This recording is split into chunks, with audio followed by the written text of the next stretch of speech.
Hey guys, it's Shinigami13, aka myself, and today I'm bringing you a free-for-all in Wasteland. Free-for-all.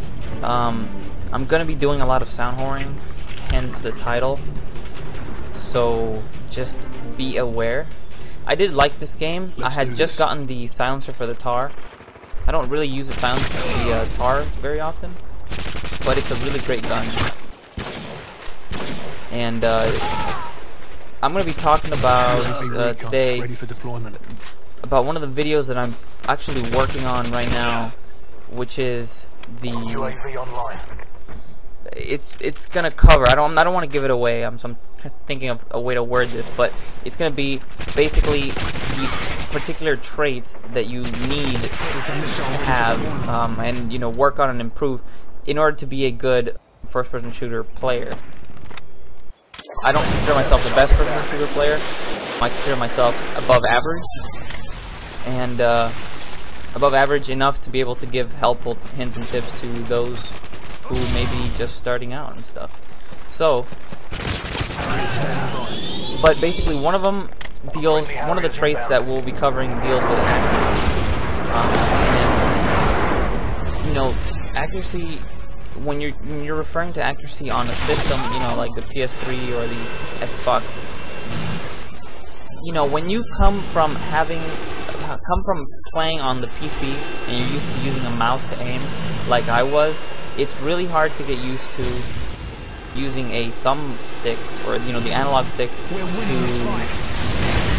aim. It's really tough.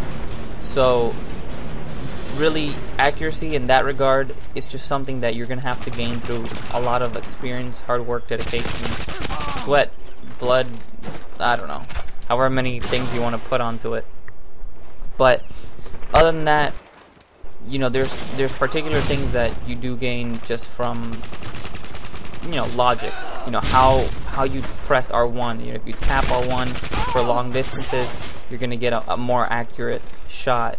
Or if you do 2 to 3 shots, particularly with a tar, it's extremely inaccurate at long range. But I know, you've seen Ghost Killer running around in some of my other videos. He's actually superb at aiming with the tar. That's his gun of choice. That's not my gun of choice, but I'm on 9th Prestige, and I'm really just unlocking everything because I have nothing else to do with my time. Other than just to mess around with stuff. So I'm just dying here a lot. I don't know what I'm doing, but anyways, back on topic. There's there's different kinds of accuracy players. And for example, because I came from the computer and I'm just used to aiming with a mouse, I had to use guns that were naturally just more accurate, that they don't have as much recoil because I don't know how to control it with a thumbstick. If my aim goes off target and I'm shooting, I am probably going to die. Though my aim is now pretty decent because I've been playing Call of Duty for over a year now. I started with World at War and I was just horrible at it. I didn't dislike the game, but I didn't really like it either. I think it's a poorly constructed game. Whatever. Uh-oh. It's a poorly constructed game. That's just all I'm saying. But anyway, so yeah, as you see what I did there, though my shots weren't entirely accurate, I was shooting 1, 2, 3 shots at a time, which gets me that kill. If I just held down R1, then that happens. I was trying to do it there, but I still failed. So yeah, I mean, if you're like me, you don't have naturally a good aim with the analog sticks. What you want to do is you want to grab a gun like the ACR or the SCAR that don't have too much recoil. The SCAR is sort of like medium recoil, not really that much. And on the other end of that would be something like the UMP. The UMP is just ridiculous sometimes, even though you'll see me use it a little bit because I have the UMP on my cold weapon set. The UMP really jumps a lot.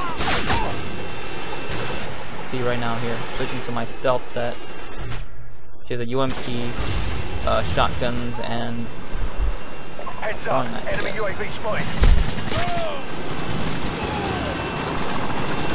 By the way, there's a Harrier up right now and there's a Pavlo up. Both of these things actually almost win the game for that guy. So I'm gonna give him just props to that guy for doing so good. I mean, it's just you don't generally come across players that are you know, capable. That sounds so wrong, condescending. You don't generally come across. It's just there's so many, you know, either inexperienced or just poor players. I don't know if, I mean, I don't want to say it's something to do with PS3 because I've also come across some incredible, like, people. But for the most part, most of the games that I join, I have no trouble at all going a 2 kill to death ratio, and it generally goes higher than that. Though my kill to death ratio is at like 2.2 something. That's because it's weighing in all the time and all the deaths that I had to suffer through to actually get good at you know, Modern Warfare 2. But on one of the newer accounts that I have started that I'm not gonna mention here, my kill to death ratios are like 2.50 or even close. It was close to 3, but I mean, just being realistic, just playing team deathmatch, you're gonna get nailed just from people like this spawn, just like that. You know, had that guy spawn behind me and started running in my direction, I probably would have died, considering he had painkiller. So that's just something to keep in mind. I don't really do games like Domination or anything like that, where you can go crazy kill streaks just from sitting up in one place shooting noob tubes with one-man army. Though I do have a set like that, I never use it. Like I've said before, I have shotguns and I don't really use them. You can see what this, I like to spray there. Oh, look at this guy! Look at this guy! Oh, I'm gonna stare at the ground. But anyways, that was just a quick free-for-all with Sitrep Pro, just sound whoring and just doing the best I can. Got a pretty decent kill streak there at the end. Ended up going 30-6 with a lime green connection. That seems to be throttling. Anyway, if you like that, please comment, rate, and subscribe, and I will make sure to keep bringing good content to you guys, including that one that I mentioned. So stay tuned. For Stratagenesis, this is myself, and I'm out.